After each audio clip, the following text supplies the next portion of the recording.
Rain turned the street outside Ember's diner into a sheet of moving glass. Lena Hartley should have been counting change at the register. She should have been wiping down booth 3 like Marjorie demanded everything. But a flicker beyond the window snagged her attention so hard her hands went still. Across the street, pressed into the narrow seam between a locked hardware store and a damp brick wall, stood a child. Not begging. Not crying. Not calling for anyone. Just watching. He couldn't have been more than 10. All sharp elbows and soaked sleeves, dark hair plastered to his forehead.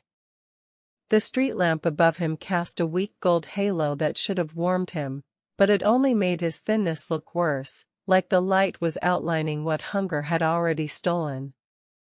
Lena's breath fogged the glass.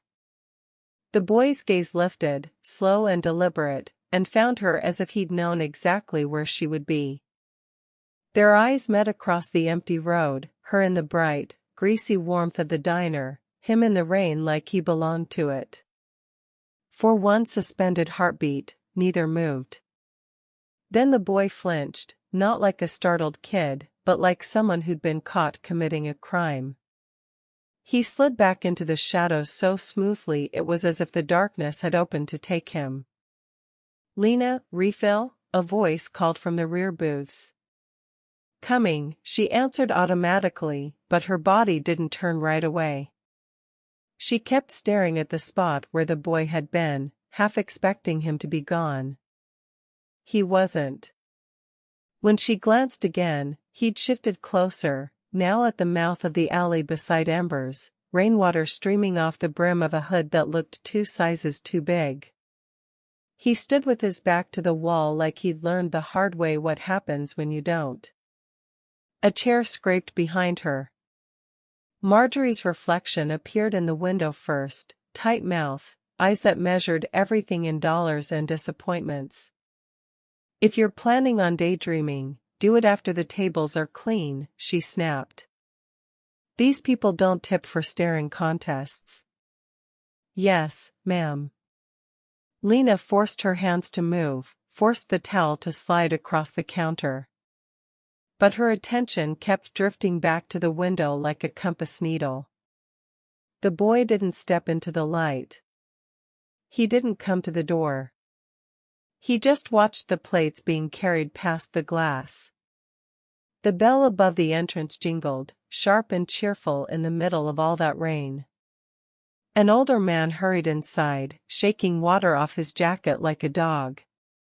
His cheeks were ruddy from the cold, his eyes wide with the kind of worry that doesn't belong to a routine Wednesday night. Lena recognized him, Mr. Caldwell, who came in every Thursday for soup and black coffee and complained about the weather like it owed him money. "Evening," Lena said, already reaching for the pot out of habit. "You okay out there?" "It's coming down hard." Mr. Caldwell didn't sit. He didn't even look at the menu. He leaned closer to the counter, lowering his voice like the walls might be listening. "There's a boy," he said. "Out in the alley. I tried to ask if he needed help getting home, but," he paused, swallowing. "He made a sound at me." Lena's fingers tightened on the coffee handle. "What kind of sound?" Mr. Caldwell's eyes flicked toward the rain-streaked window. "A snarl," he said, and the word landed wrong in the warm air. "Not a shout. Not a cry. A snarl. Like an animal warning me off."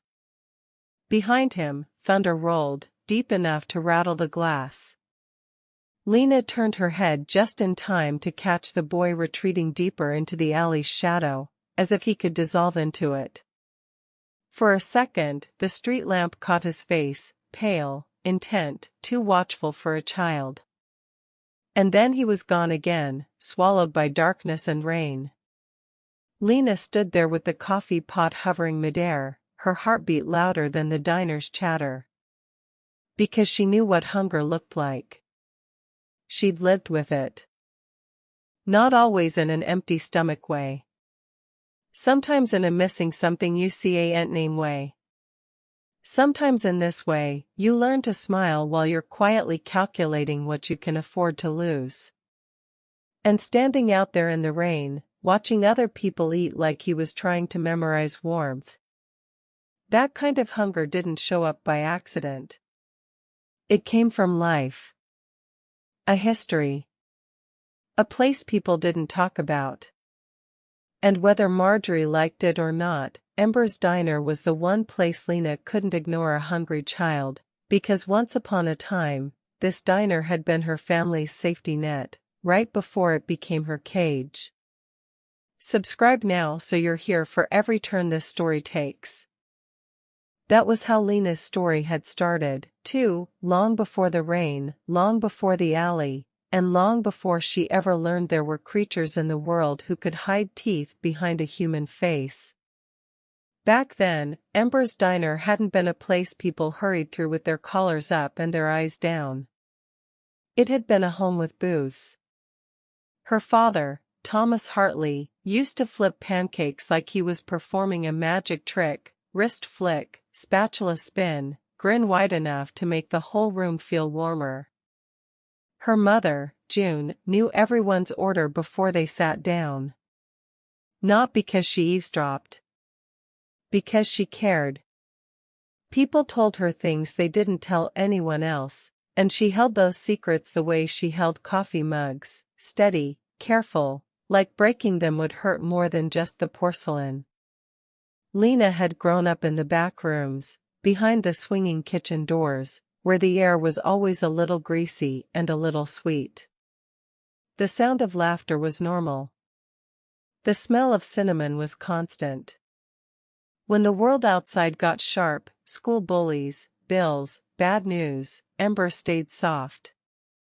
Until it didn't. Her mother went first. Not dramatically, not with any warning worth calling a warning.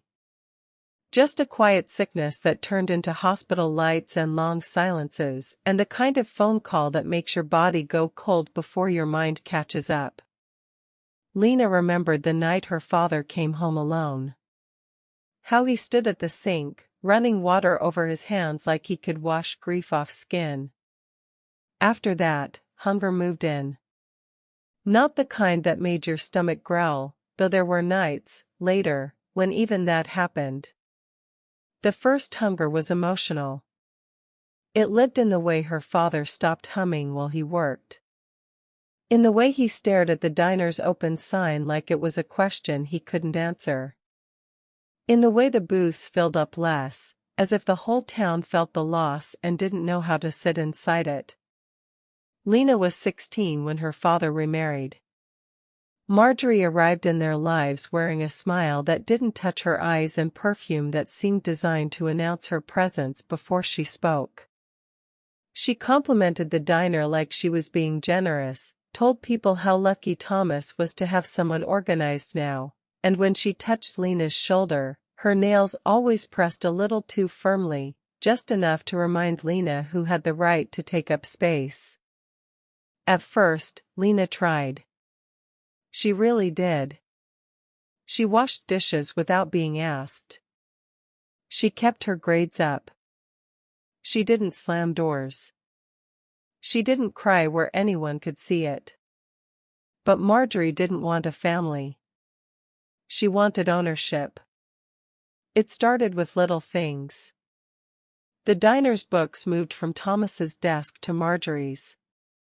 The way the menu needed trimming, the way the pantry needed a system, the way her father's stories became unprofessional when customers lingered too long. The day Marjorie suggested they stop giving free refills to the old folks who counted their pennies, Lena thought her father would laugh. He didn't. He just looked tired, and tired men make compromises without realizing they're handing away pieces of themselves. Then her father got sick. Not suddenly like her mother, slowly, cruelly, like the world wanted to make sure everyone watched. His coughing fits started as background noise and became a soundtrack. He kept working until Marjorie insisted he didn't need to strain, and Lena watched her stepmother slide into the kitchen like a queen taking a throne. When her father died, the diner didn't close. It couldn't. It was the only thing still breathing that had her parents' fingerprints on it. But after the funeral, when the casseroles stopped arriving and the sympathy cards stopped coming, Lena learned what it meant to live under someone else's rule. Marjorie kept the keys. Marjorie kept the accounts. Marjorie kept Lena.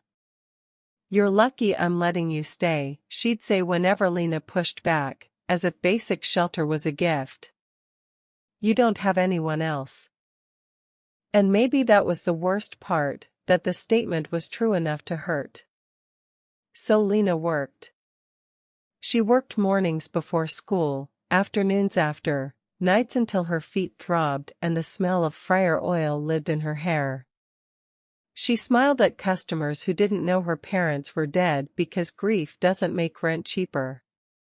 She let men twice her age call her sweetheart and honey like her name didn't matter. She learned to carry plates one-handed and swallow anger two-handed.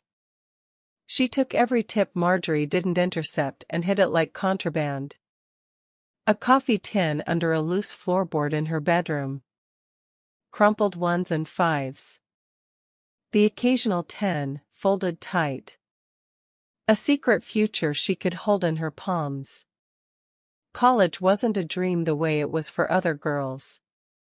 It wasn't a poster on a bedroom wall. It was a rope ladder out of a hole. Every time she added money to the tin, she felt a tiny click inside her chest, like a lock turning. Every time Marjorie frowned at a wasteful extra slice of bacon or snapped about the electric bill, Lena felt that rope ladder wobble. That's what hunger did to her. It made her pay attention. She noticed the way a customer hesitated before ordering anything more than toast. The way a mother cut her own portion smaller so her kid could have more. The way someone's eyes flicked to the price list, then away, pretending it didn't matter. And on nights when the diner was full and laughter bounced off the walls, Lena could still feel it, the invisible tension between those who ate without thinking and those who ate like it was a gamble. That's why, when she saw the boy in the rain, it didn't register as a random sad sight. It registered as a mirror. Because he wasn't watching people eat the way bored kids watched TV. He was watching them like he was studying a language he'd forgotten. And Lena knew that look. She'd worn it in grocery store aisles after her father's funeral, when Marjorie insisted they'd tighten the budget. She'd worn it at school events where other parents brought trays of food and her stomach twisted because she didn't want to look greedy. She'd worn it when she stared at her coffee tin under the floorboard and wondered if it would ever be enough to buy her freedom. So the first time she saw him, she told herself a lie. Someone will help him. The second time she saw him, because of course there was a second time, she told herself a different lie. He's probably not alone. The third lie came quickly after. I can't afford to get involved. But the lies didn't stick. Not when the boy came back the next evening, soaked to the bone again, standing in the same place like the world had assigned him a square of pavement and told him not to move. Not when Lena was wiping down the counter and her eyes kept sliding to the window like something inside her had already decided. Not when the diner's warmth leaked out every time the door opened, and the boy didn't step inside to claim any of it. Marjorie noticed, of course. Marjorie noticed everything. You're burning daylight staring out there, she snapped as Lena refilled a sugar jar.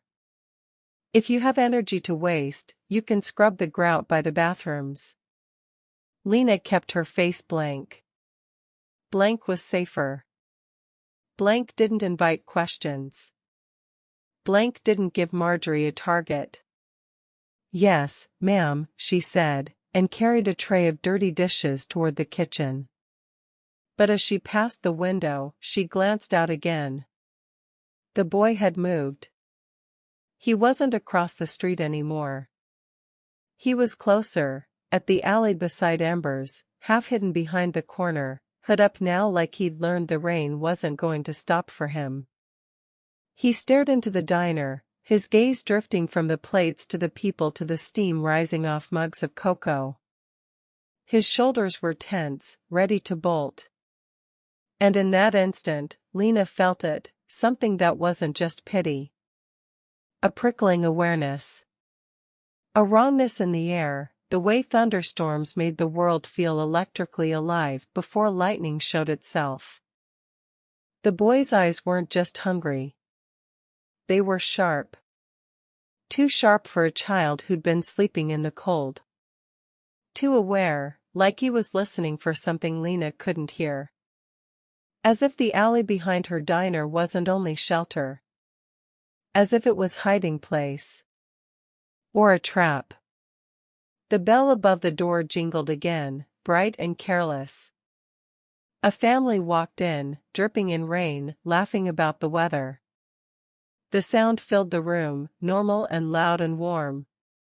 And the boy outside flinched like laughter was dangerous.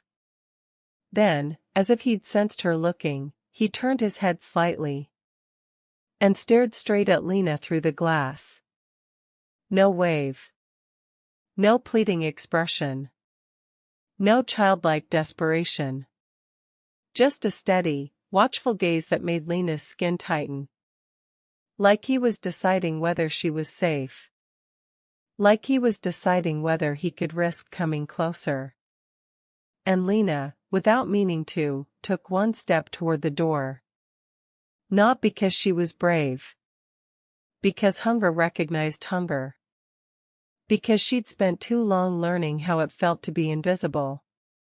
And because whatever that boy was running from, he was doing it alone. Not for long, Lena thought. Not if I can help it. Outside, the rain kept falling, turning the alley into a dark mouth waiting to swallow him. Inside, Ember's diner hummed with life. And in the space between those two worlds, Lena made the first choice that would change everything, long before she ever learned the name Rowan, and long before his wolf-shifter father would walk through her door. The next time the storm came, it didn't arrive like the weather. It arrived like a warning. Wind bullied the street signs. Rain came down in hard, slanted sheets that made the windows rattle in their frames. Thunder rolled low and mean, as if something enormous was turning over in its sleep beneath the sky. Inside Ember's diner, the warmth felt thinner than usual, like the storm had teeth and was testing the building for weak points. Lena kept working because work was what she did when her thoughts got loud. She refilled coffee, wiped tables, stacked plates, smiled at customers whose lives were soft enough to complain about puddles. But she kept looking toward the alley, every few minutes, like her eyes were tied to it. Rowan had been coming for weeks now. Some nights he stepped inside at the very last minute, just before closing. Some nights he didn't. Some nights she only saw him through the glass, standing in the rain like the world had forgotten him. The pattern never settled into something safe. Tonight, he hadn't come in at all. Marjorie was in a mood, sharper than usual, which meant Lena's shoulders never fully relaxed. "Quit hovering," Marjorie snapped when Lena paused near the window. "If you have time to stare outside, you have time to mop. And don't you dare accidentally ring up another meal on my dime." Lena swallowed the words rising in her throat. Arguing with Marjorie was like throwing stones at a locked door, you just ended up with bruised hands. "Yes, ma'am." The diner slowly emptied. Chairs scraped back. Coats were pulled on. The bell over the door jingled less and less until it finally went quiet.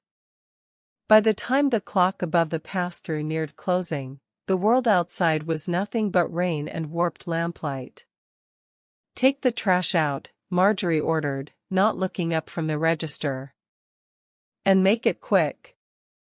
I'm not paying overtime because you get distracted by puddles." Lena gathered the black bags, heavy with wet napkins and coffee grounds, and pushed through the back door into the storm. Cold slapped her immediately. Rain soaked her hair within seconds, sliding down her neck like fingers. The alley behind Embers smelled of damp brick and grease and that metallic tang storms carried, as if the sky was bleeding. She kept her head down, boots splashing, the trash bags bumping against her legs. Halfway to the dumpster, she felt it. That prickling, electric rawness. The air was heavier than rain alone. It pressed against her skin, made her lungs work harder. Like stepping into a room where an argument had just ended, except no one had raised their voice. Lena slowed. Then she saw him. Rowan stood near the far end of the alley, close to the brick wall, the hood of his oversized coat pulled low. He wasn't alone. A man loomed over him, tall enough that the alley lantern made long shadows crawl off his shoulders and across the wet ground. Broad, built like someone who didn't need to shout to be obeyed. His coat was dark and heavy, rain sliding off it as if it didn't want to cling. One of his hands was clamped around Rowan's arm. Not gentle. Not careful. A grip that said mine. Rowan's body was rigid, trembling. His face was turned slightly away, but Lena could see the tightness in his jaw, the wild panic in his eyes. Lena's heart jumped into her throat. Before she could think better of it, before she could remember that stepping between strangers in an alley was how you ended up on the evening news, she dropped the trash bags and strode forward. "Hey!" Her voice cracked through the rain. "Let him go." The man didn't flinch. He didn't even turn at first. He held Rowan in place with a stillness that was terrifying in its calm. Then, slowly, he looked over his shoulder. The alley lantern caught his face for half a second. And Lena forgot how to breathe. His eyes weren't brown. They weren't blue. They were gold. Not the warm gold of candlelight, cold gold, like coins at the bottom of a dark well. They reflected the street lamp in a way human eyes shouldn't. Predatory. Knowing. He stared at her as if he'd been expecting her all along. Rowan made a small sound, half gasp, half warning. "No," Rowan whispered, but the word didn't land like a child's plea. It landed like a desperate command. Like he knew what she'd just walked into. The man's grip tightened. Rowan flinched. "Stop," Lena said again, even though her knees wanted to fold. "You're hurting him." The man's mouth curved slightly. Not a smile. A measurement. "Go inside," he said. His voice wasn't loud. It didn't need to be. It carried through the rain like the alley itself was amplifying it, like the bricks were listening. Lena shook her head, stupid with adrenaline. "Not until you let him go." Rowan's eyes snapped to hers, frantic. His lips parted as if to say something, something important, something that might save her from her own bravery. But before he could, his body jerked. It wasn't subtle. It was violent. Rowan doubled over, clutching his middle. A sound tore out of him, raw and animal, not quite a cry. Lena's stomach dropped. "Rowan." She took a step forward. The man snapped, "Stay back." Rowan's fingers dug into his coat. His shoulders convulsed as if something inside him was trying to claw its way out. Lena watched, frozen, as his arms shook, and then shifted. His bones moved under his skin. Not like a child shivering. Like rearrangement. A wet, sickening series of pops cracked through the rain. Rowan's face contorted, eyes wide, mouth open in silent agony. His hands, curled, fingers shortening as if pulled inward. Nails darkened, thickened, becoming something sharper. Lena's vision narrowed. "What?" she breathed, but the word died. Fur rippled across Rowan's forearms, black and damp in the stormlight, spreading fast like ink in water. His shoulders hunched, his spine bowing with a sound that made Lena's teeth ache. The coat slid off him, swallowed by the transformation, swallowed by the impossible. Rowan hit the wet ground on all fours. But it wasn't Rowan anymore. A small wolf pup trembled in the alley, rain flattening his fur, amber eyes huge with terror. He looked up at Lena. And Lena's entire world fractured. There are moments your brain refuses, even as your eyes insist. Her thoughts skittered, reaching for explanations that didn't exist, costumes, tricks, hallucination, lightning messing with vision. But the pup's chest rose and fell fast. His paws slipped on the slick stones. He made a whimpering sound that belonged to something wild and young. It was real. Lena stumbled backward, her heel catching on a puddle, and for a dizzy second she thought she might fall. Her hands flew out to steady herself against the brick wall. The cold seeped into her palms. The man watched her with those gold eyes, unblinking. He looked, unsurprised. As if the shocking part wasn't the wolf at his feet. As if the shocking part was Lena witnessing it. Rowan, the pup, tried to move toward her, tiny body shaking. The man's hand shot down, not touching, not grabbing. And yet Rowan froze. Like an invisible leash had snapped tight. The man lowered his head slightly, lips parting just enough for Lena to see the edges of teeth that looked a little too sharp. Enough. One word. But it wasn't just a word. It hit Lena like pressure. Like stepping too deep underwater too fast. Her ears rang. The rain seemed to pause midair for a heartbeat, held in place by something bigger than weather. Rowan's entire body went rigid. Even his whimper died in his throat. Lena stared. The alley felt smaller now, as if the walls had inched closer to listen. The man's gaze didn't leave her face. "Go," he said. "Forget what you saw." Lena swallowed, throat dry despite the rain. "That's a child." His eyes narrowed a fraction. "That is not your concern." Rowan's pup eyes flicked to Lena, pleading. And Lena who had learned to endure cruelty, to swallow pride, to keep her head down, felt something in her rise anyway. "He's alone," she whispered, voice shaking. "He's scared." For the first time, the man's stillness cracked. Not with anger. With something colder. "Do not make this harder than it needs to be," he said, and the air around him seemed to hum. "You have no idea what you're standing in." Lena's breath came in short bursts. Every instinct screamed at her to run, to get back to the diner, to lock the door and pretend she'd never stepped outside. But Rowan's eyes held her. Not just fear. Recognition. Trust. And that trust was a fragile thing. A thread Lena had built with quiet meals and silent understanding.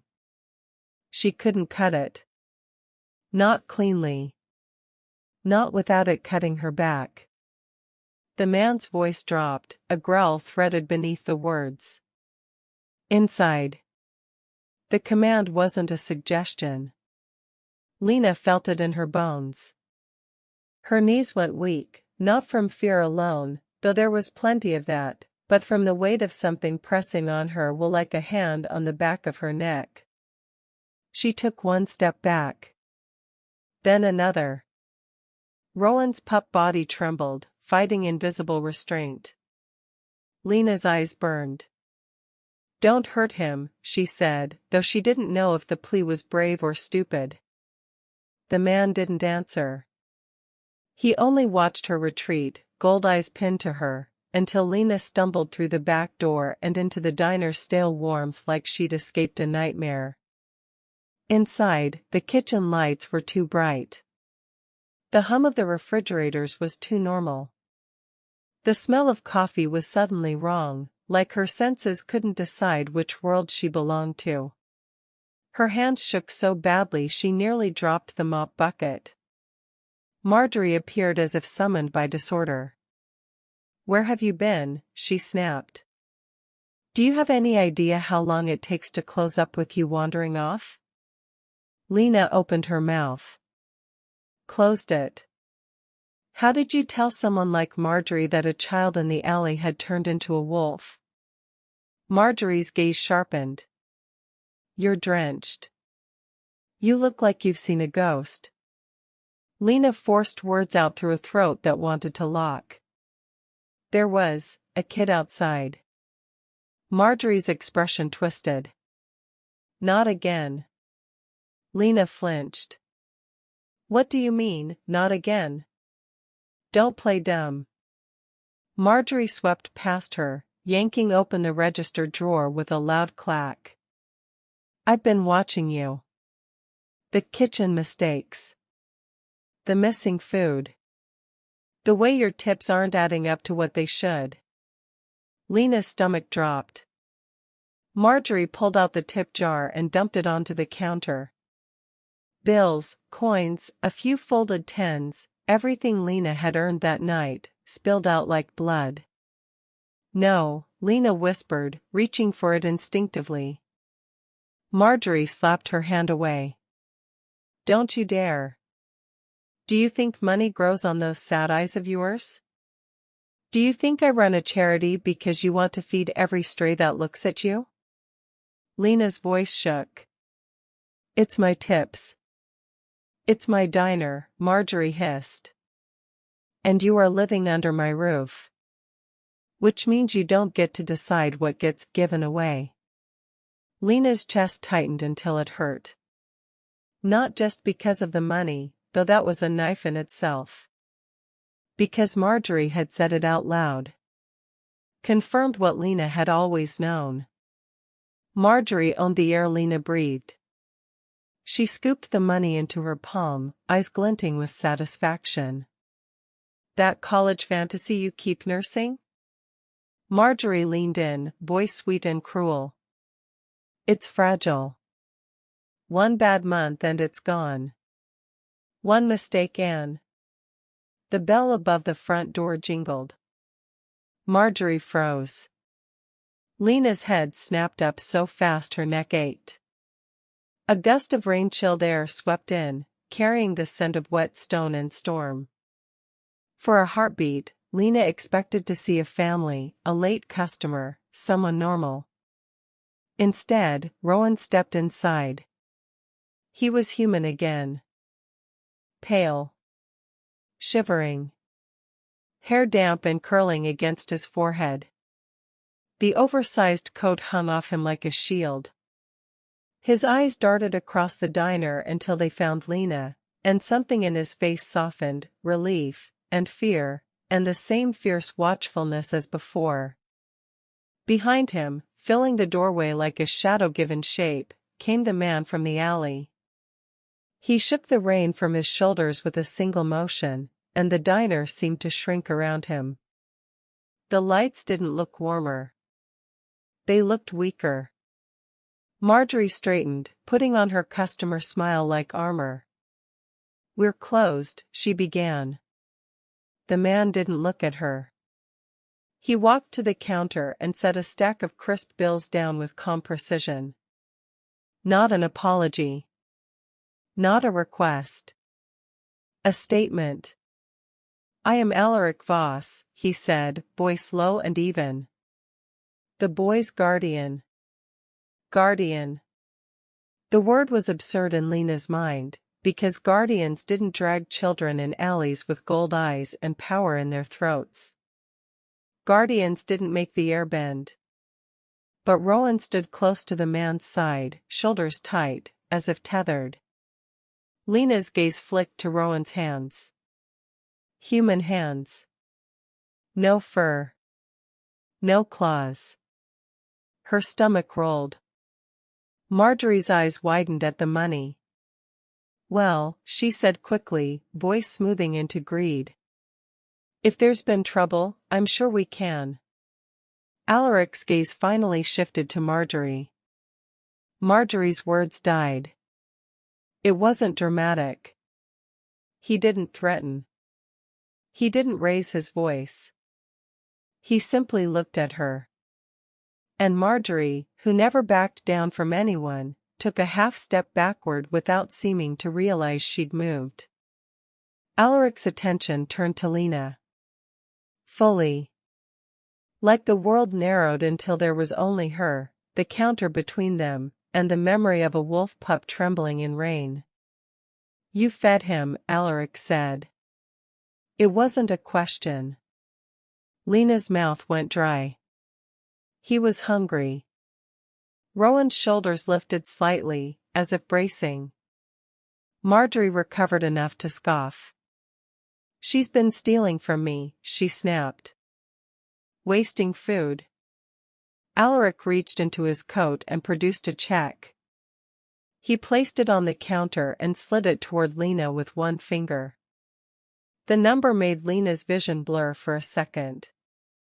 It was more money than she'd ever seen in one place. More than her coffee tin under the floorboard could hold in years. Enough to erase college fears, to buy distance, to buy freedom. Marjorie inhaled sharply, eyes glittering like a predator smelling blood. Lena stared at the check as if it might burn her. Then she pushed it back. Her hand trembled, but her voice didn't. "Not entirely. What I did wasn't for sale," she said quietly.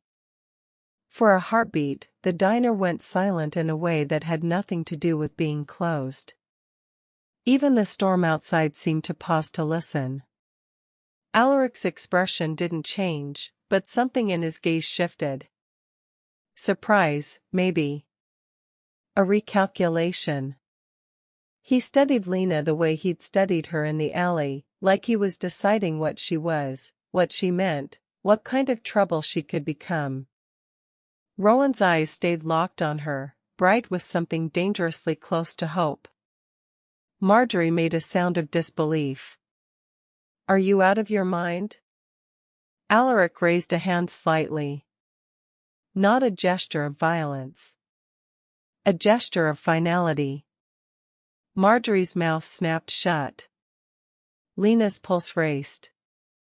She realized, with a sharp sick clarity, that this man didn't just intimidate. He controlled.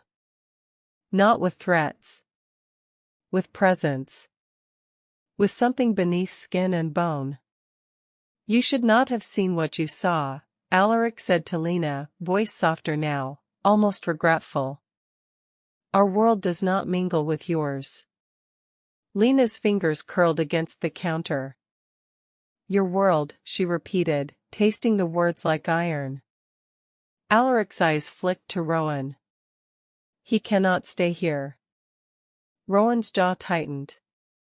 He looked like he wanted to argue, but the storm of earlier still lived in his face.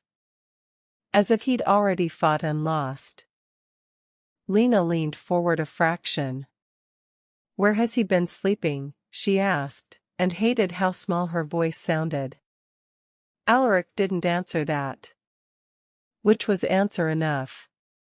Rowan's gaze dropped. His hands clenched at his sides. Lena's chest ached. All those nights in the diner, watching him watch warmth. All those kitchen mistakes. The quiet ritual. The fragile thread. It was being pulled taut now, stretched to breaking. I won't hurt him, Lena said, not sure who she was trying to convince, Alaric, Marjorie, or herself. Alaric's gaze returned to her. You already have, he said, and the words cut deeper than accusation because they held truth. Every kindness creates attachment. Attachment creates risk. Rowan flinched, as if the statement struck him too. Lena's throat tightened. He's a child. Alaric's gold eyes flashed faintly in the diner light. He is not yours. The words landed like a door slamming shut. Rowan stepped forward suddenly, before Alaric could stop him. He moved around the edge of the counter and crossed the small space toward Lena with desperate speed. Lena barely had time to breathe before Rowan wrapped his arms around her. It wasn't a polite hug. It was fierce. Clinging. Like he was trying to anchor himself to her ribs. Lena's hands came up automatically, holding him, feeling how thin he still was beneath the coat. Rowan, she whispered, voice breaking. He pressed his face into her shoulder, his breath hot against her skin. Thank you, he whispered back, 2 words so quiet she almost thought she imagined them. Then he pulled away, quick and sharp, as if lingering would make it harder. Alaric's hand settled on Rowan's shoulder, firm, claiming. Rowan stiffened but didn't pull away. Alaric gathered the money he'd put down and turned, guiding Rowan toward the door. At the threshold, he paused. He looked back at Lena. The gold in his eyes didn't feel quite as cold now. Still dangerous. Still other. But something like respect had edged its way in. You have a brave heart, Alaric said, as if it were both compliment and warning. Guard it. Then he opened the door and stepped out into the storm with Rowan beside him. The bell jingled once. And then they were gone, swallowed by rain and darkness like they'd never been real. For a long moment, Lena couldn't move. She stood behind the counter, hands still half raised as if Rowan might reappear and meet her again. The diner felt too large, too empty. The lights hummed overhead, indifferent. Marjorie exhaled loudly, the spell broken. Unbelievable, she snapped, scooping up the scattered tips with sharp motions. Absolutely unbelievable. You'll regret being stubborn when you're scrubbing floors at 40. Lena didn't answer. Her eyes drifted to the booth Rowan always chose, the farthest one, back to the wall. It looked wrong without him. Like a missing tooth. Her fingers slid into the apron pocket where she kept the folded napkin. The one Rowan had given her weeks ago. His name written in careful block letters. Rowan. She pulled it out and held it flat on the counter, as if staring hard enough might summon him back. The ink was smudged at the edges from being handled too often, like a worry stone. Outside, thunder rolled again. Inside, the diner was silent. And Lena realized, with a hollow clarity, that something had ended tonight. Not the storm. Not her work. Something softer. Something she'd been building without admitting it, a sense that she could make a difference in the world, even in small ways, even under Marjorie's thumb. Rowan was gone. And the space he left behind wasn't just empty. It was loud. Lena folded the napkin carefully, like it was fragile, like it was the last piece of a world she wasn't sure she'd ever be allowed to touch again. Then she slipped it back into her pocket and stood alone in Ember's diner, listening to the rain hammer the roof, listening to the silence where Rowan used to be. Lena didn't sleep much after that night. She went through the motions, closing the diner, mopping floors, nodding at Marjorie's orders like a soldier who'd learned obedience kept the peace. But her mind kept returning to the alley, to rain and gold eyes and the sound of bones moving under skin. And to Rowan. Some mornings, she'd wake with the napkin still in her fist, crumpled from the pressure of her grip. She began keeping it tucked inside a paperback she never finished, as if hiding his name among other words could keep it safe. A week passed. Then two. The alley stayed empty. No hooded silhouette. No quiet gaze through the window. No small figure slipping into the far booth just before closing. The silence became its own kind of hunger. Then, one afternoon, a letter arrived. No return address. Just her name, Lena Hartley, written in careful, almost rigid handwriting, like the writer had practiced each stroke until it stopped shaking. Her fingers trembled as she opened it. Inside was a single sheet of paper. I am alive. I am sorry. Thank you. Rowan. 4 lines. No explanation. No location. No promise of more. But Lena pressed the paper to her chest like it was a heartbeat and sat on the edge of her bed until the world stopped spinning. After that, the letters kept coming. Not often. Not on a schedule. But they came.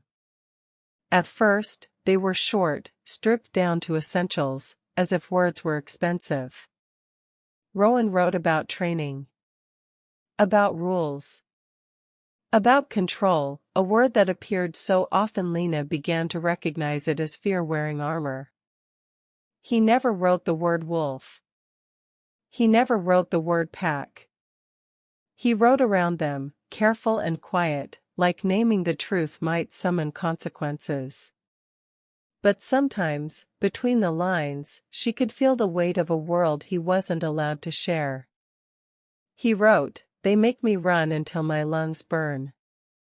He wrote, "If I lose my temper, someone gets hurt." He wrote, "If I forget myself, I change." And once, after months of distance and politeness, he wrote something that made Lena's hands go cold. I did not want to leave you. He made me.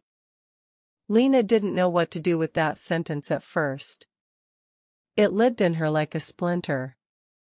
Then she wrote back.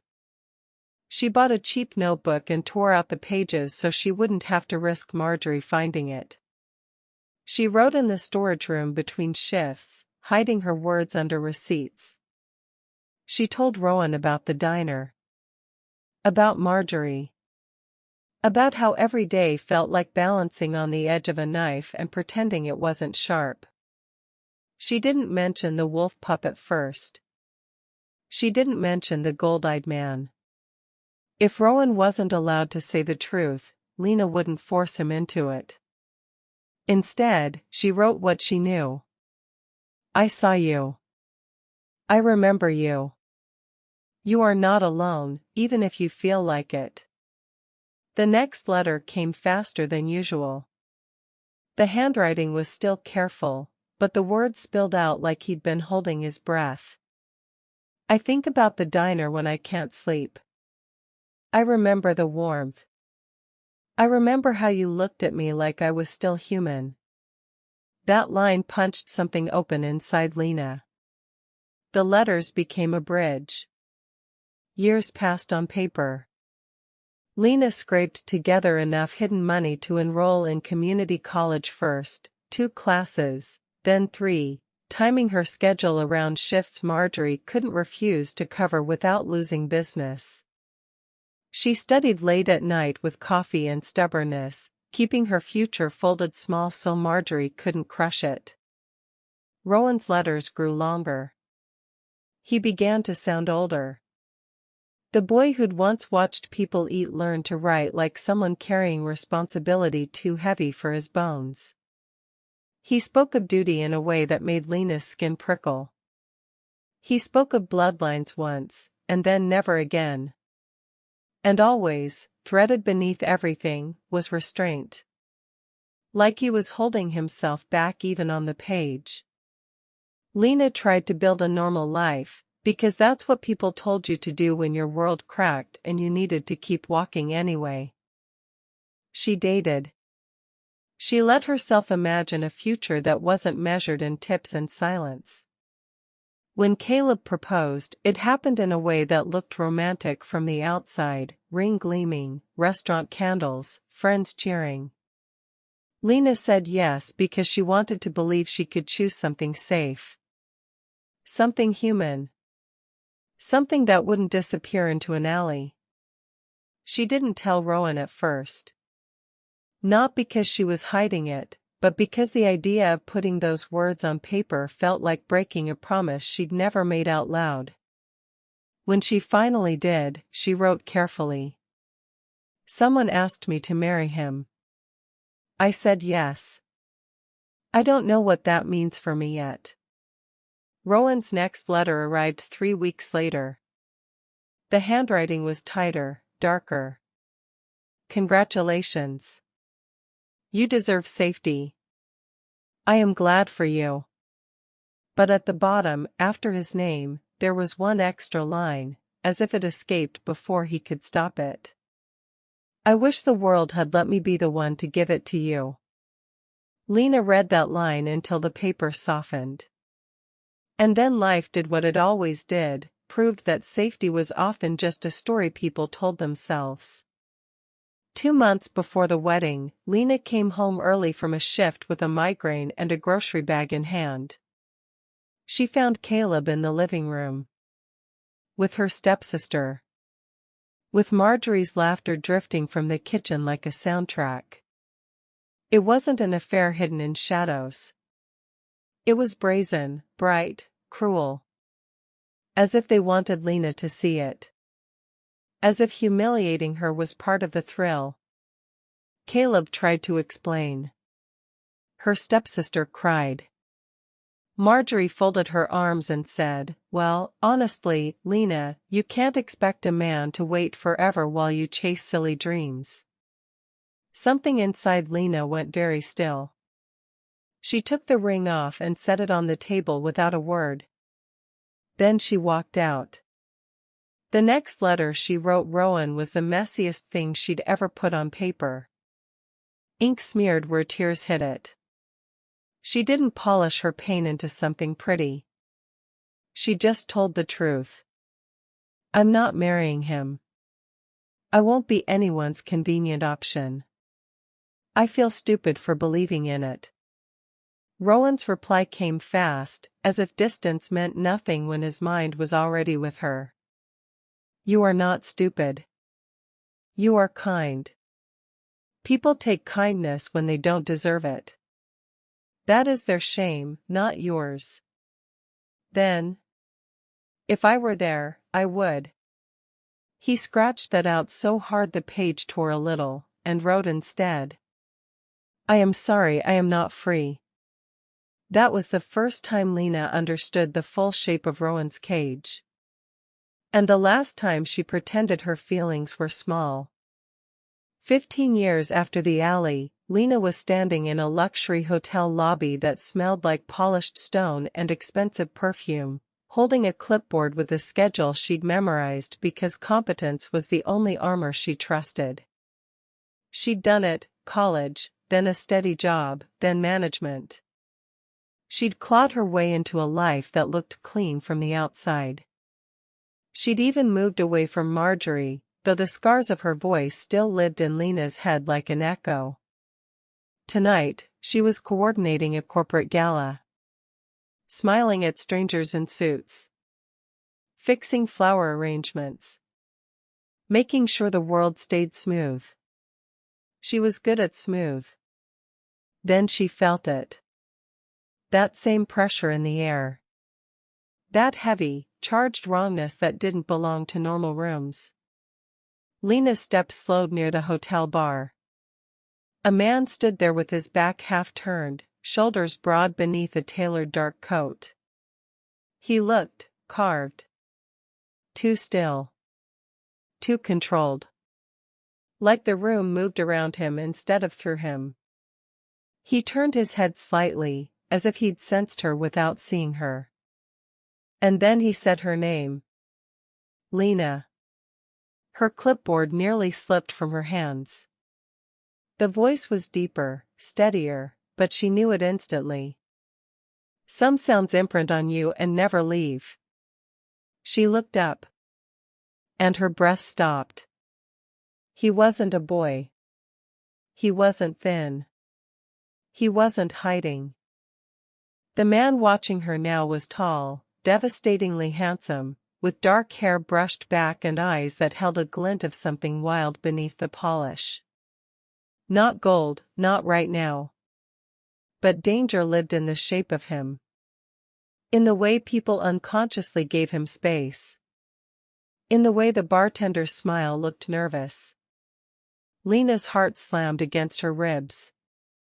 Rowan? The name came out like a question and a prayer. His mouth tightened, and for a heartbeat the mask cracked, something raw flashed through. Yes, he said. Then, quieter, like he couldn't help it. I found you. The lobby noise blurred. Lena became painfully aware of her own body, of how close he was, of how the air seemed warmer near him, of how her skin remembered a wolf pup's eyes. She started, and didn't know how to finish. He nodded once, as if he understood everything she couldn't say. I'm not supposed to be here, he said. Not like this. A woman's laugh drifted from across the lobby. A group of elegantly dressed people moved past, murmuring about a wedding party upstairs. Rowan's jaw flexed. Lena followed his gaze and saw it, the ring on his hand. The subtle marking of commitment she recognized from human culture, but something about the way he wore it felt like a chain. He saw her notice. His voice went flat. I'm engaged. The word hit like cold water. Lena tried to swallow around it. Congratulations. A humorless sound left him. Don't. Her throat tightened. You're happy? Rowan's eyes held hers, and the answer was there before he spoke. I'm bound, he said. There's a difference. The charged air pressed closer, as if the room itself leaned in to hear. Lena should have stepped back. She should have returned to her clipboard and her job and her carefully built distance. Instead, she whispered, Rowan. His control snapped, not violently. Not dramatically. Just, finally. He closed the distance in 2 steps and caught her by the wrist, pulling her into the shadowed space beside a marble pillar where no one could see their faces clearly. His hand was warm. Steady. Too sure. I dreamed about you, he said, the words rough. I tried to erase you. I couldn't. Lena's pulse hammered. This isn't. I know. His gaze dropped to her mouth like it had a mind of its own. I know. Then he kissed her. Not gentle. Not tentative. It was 15 years of hunger in one stolen breath. It was everything she'd kept locked behind work and pride and survival. For one dizzy moment, Lena kissed him back like the world had always been meant to lead here. Then reality slammed in. Rowan broke away first, breathing hard, eyes dark with regret. I shouldn't have done that. Lena's hand rose to her lips, as if she could hold the moment there. Rowan. He looked at her like it hurt. If I stay near you, I'll choose you, he said quietly. And my world will not forgive me. Before she could answer, he stepped back into the light, rebuilding his mask in real time. Goodbye, Lena, he said, and it sounded like a lie he was forcing himself to live. He walked away. And Lena stood frozen, feeling the old ache return, only now it had a name and a face and a kiss burned into it. 3 days later, a thick envelope arrived at her apartment. Official. Heavy. Inside was a deed. Ember's Diner. In her name. Lena read it twice, then a third time, hands shaking so badly the paper rattled. Marjorie's name appeared in the transfer documents like a stain finally scrubbed out. Rowan hadn't just remembered her. He'd gone back.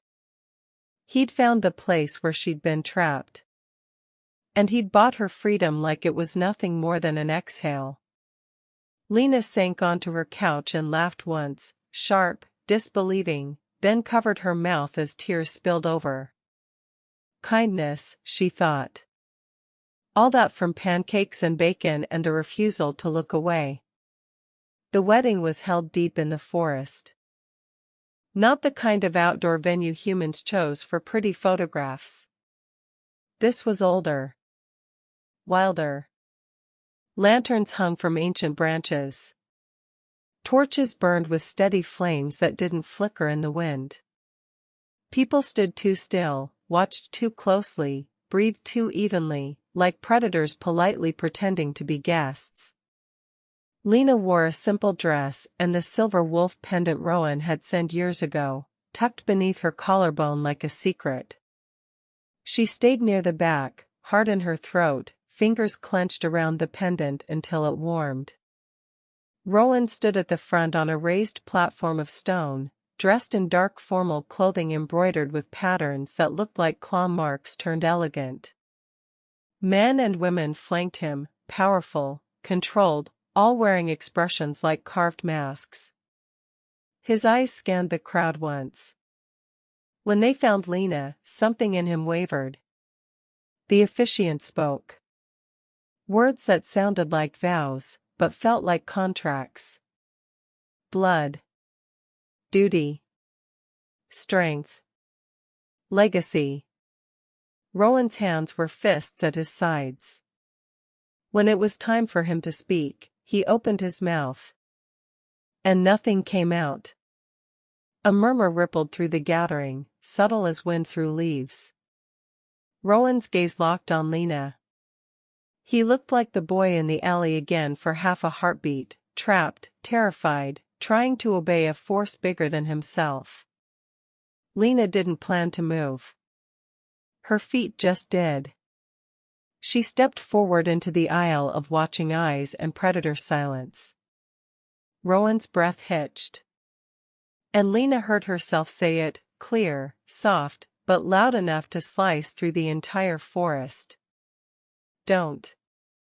The world stopped. The officiant stiffened. The people flanking Rowan shifted like they might strike. Chaos hovered at the edge of the moment, ready to explode. Rowan's voice broke when he spoke. I can't, he said, then shook his head as if correcting himself. I won't. A hiss of outrage moved through the crowd. Rowan stepped down from the platform. One step. Then another. Each footfall sounded like a crack in something ancient. I won't bind my soul to duty, he said, voice rising, steadying, turning into the kind of command that filled space. Not when the woman I love stands before me. The forest erupted, gasps, furious whispers, bodies tensing. Lena's heart hammered so hard she thought she might collapse. Rowan. I chose you a long time ago, he said, eyes burning. When you fed me. When you looked at me and didn't see a monster. Someone shouted a warning. Someone else snarled, an actual animal sound, low and threatening. Lena swallowed and forced the truth out, because this was the only weapon she had. I never married, she said, voice shaking but firm. I walked away. I never stopped caring. Rowan's entire body went still. Then relief hit his face so fast it looked like pain. He crossed the final distance and took Lena's hand. The moment his fingers closed around hers, the air changed. Not softer, stronger. Like the forest itself recognized a claim being made. Rowan turned to the crowd, voice like steel wrapped in fire. This is my choice, he said. Not my duty. Not your politics. Mine. Silence held, stretched, threatened to snap. Then Rowan lifted Lena's hand and pressed a kiss to her knuckles, an old-fashioned gesture that felt like a declaration of war. And in that instant, Lena understood what it meant to fracture a world. Not with violence. With love. With defiance. With the simple, stubborn insistence that a life could be chosen rather than assigned. Later, after the storm of anger and shock and shifting loyalties, Lena stood in the doorway of Ember's Diner again. The old sign still hung out front. The booth still held the memory of laughter. The kitchen still smelled like coffee and grease and cinnamon when the burners warmed. But it was hers now. Not Marjorie's cage. Not a relic. A home. Rowan stood beside her, close enough that she could feel the heat of him. Not hiding. Not asking permission to exist in her world. People would talk. Packs would argue. Laws would bend or break. But Rowan's hand in hers was steady. And Lena finally saw the truth that had been waiting in every rainy night, every quiet meal, every letter folded into an envelope. Kindness was never small. It was a spark. And sometimes, when it met the right kind of darkness, it became a fire strong enough to change fate. Ember's Diner glowed warm against the evening, lights bright as lanterns in a storm. Two worlds stood at its threshold. And this time, neither of them walked away. If this story caught your attention, subscribe and join us for the next chapter.